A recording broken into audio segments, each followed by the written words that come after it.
আসসালামু আলাইকুম। আজকে খুব ইন্টারেস্টিং একটা ভিডিও আপনাদের সাথে শেয়ার করব আমাদের ইসলাম সম্পর্কে।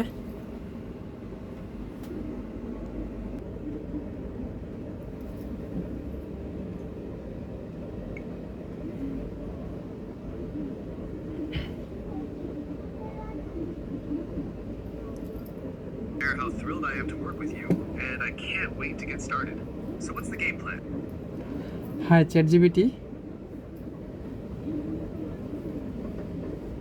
Hey there. How's it going? What can I do? আমি অবশ্যই পারবো।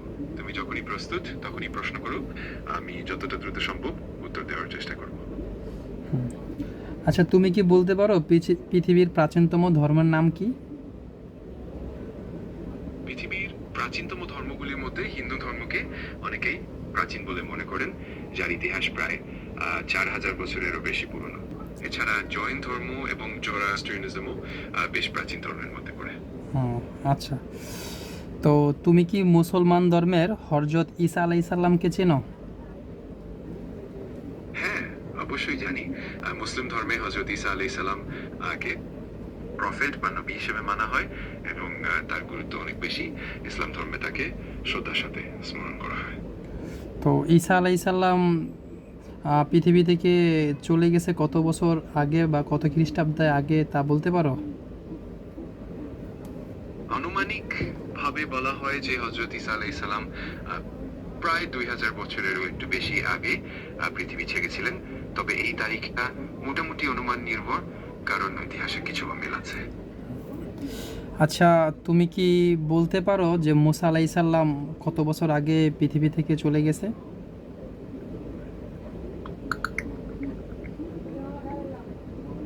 ইসলাম ধর্ম অনুযায়ী হযরত ঈসা আলাইহিস সালামকে আল্লাহ তাকনিকে ছিলেন, তাই তার মৃত্যু বা চলে যাওয়ার ব্যাপারে সুনির্দিষ্ট কোনো তথ্য নেই। তবে ঐতিহাসিকভাবে বলা হয় তিনি প্রায় 2000 বছর আগে পৃথিবী থেকে চলে গেছেন। আচ্ছা চ্যাটজিপিটি, তুমি কি হযরত ইব্রাহিম আলাইহিস সালামকে চেনো? হ্যাঁ, অবশ্যই জানি। হযরত ইব্রাহিম আলাইহিস সালামকে সকল প্রধান ধর্মেই অত্যন্ত সম্মানিত একজন নবী হিসেবে মানা হয়। তিনি ইসলাম, খ্রিস্টান ও ইহুদি ধর্মের জন্যই একজন পিতামহের মতো, এবং তার জীবনের গল্প ও শিক্ষাগুলি অনেক গুরুত্বপূর্ণ। তো তিনি কত বছর আগে পৃথিবী ছেড়ে চলে গেছে তা কি বলতে পারবে?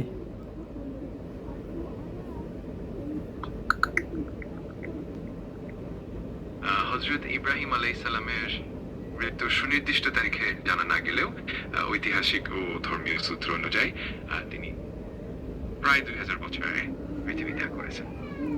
হুম। আচ্ছা, তুমি কি হযরত নূহ আলাইহিস সালামকে চেনো? হ্যাঁ, হযরত নূহ আলাইহিস সালামকেও আমি জানি। তিনি একটি খুব গুরুত্বপূর্ণ নবী, যিনি প্রাচীনকালে মহাপ্লাবনের সময় তার নৌকাতে তার অনুসারীদের রক্ষা করেছিলেন। তার জীবনের কাহিনী অনেকগুলো ধর্মেই খুব গুরুত্বপূর্ণ। তো হযরত নূহ আলাইহিস সালাম কত বছর আগে পৃথিবী ছেড়েছে তা কি বলতে পারবে?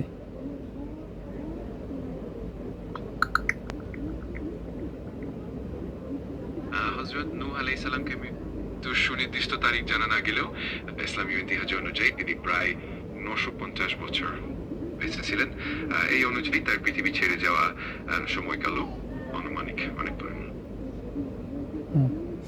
আচ্ছা, তো তুমি হযরত আদম আলাইহিস সালামকে চেনো? হ্যাঁ, হযরত আদম আলাইহিস সালামকে আমি জানি।